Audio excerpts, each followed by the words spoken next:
తమ్ముడా నీకు సాపదేవి కలిగింది తమ్ముడా ఎల్లమ్మదేవి అదిపై ఒక చూడబోది కడుపు చూడబోది ఎల్లమ్మదేవి ఎందుకొరకు వచ్చినావు ఏమి పని కలిగింది అంటున్నావు రేణుకా ఎల్లమ్మదేవి ఆకలైతుందమ్మా తమ్ముడా గణపతి మహారాజా ఆకలైతే తమ్ముడా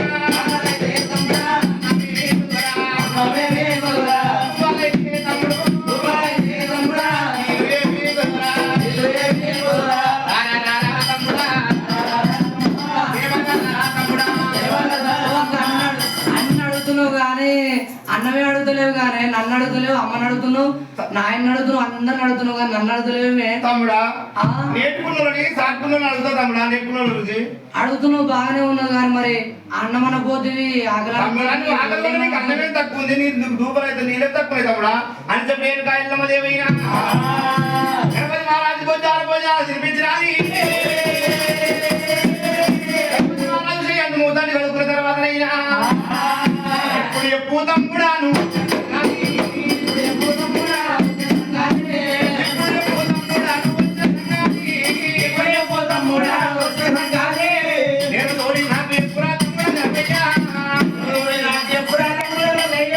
అన్నంత లోపల గణపతి మహారాజునైనా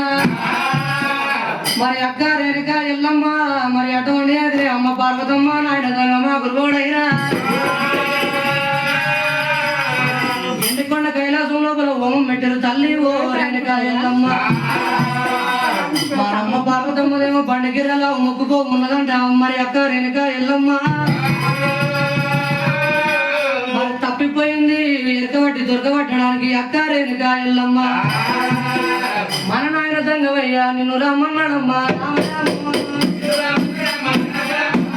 ఓయక్కరే రమ్మ రే రమ్మదేవి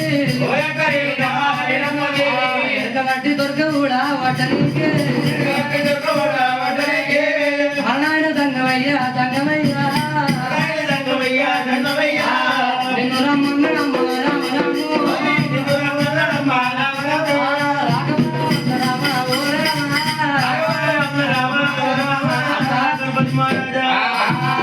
ఉపశంకలు కూడా నీళ్ళు తాగకుండా ఎండుకొండ కైలాసం వెళ్ళిపో తమ్ముడా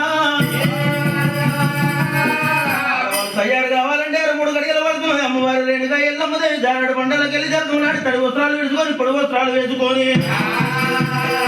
అమ్మవారు రేణుకా ఎల్లమ్మదేవి అద్దల పడిలోకి వెళ్ళిపోయినది ఎక్కడప్పుడు తయారు చేసుకొని 7 లక్ష్మి కబలు తీసుకొని ఎల్లమ్మదేవి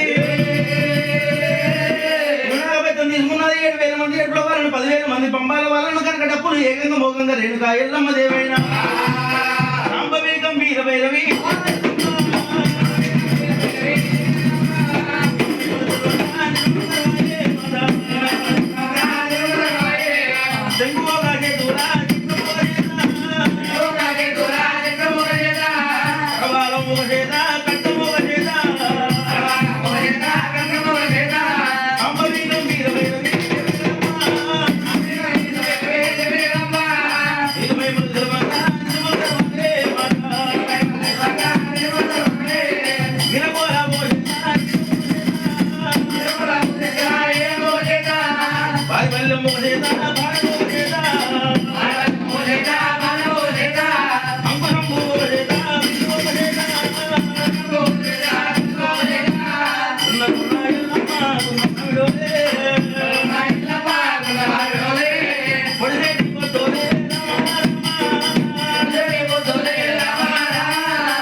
ఆ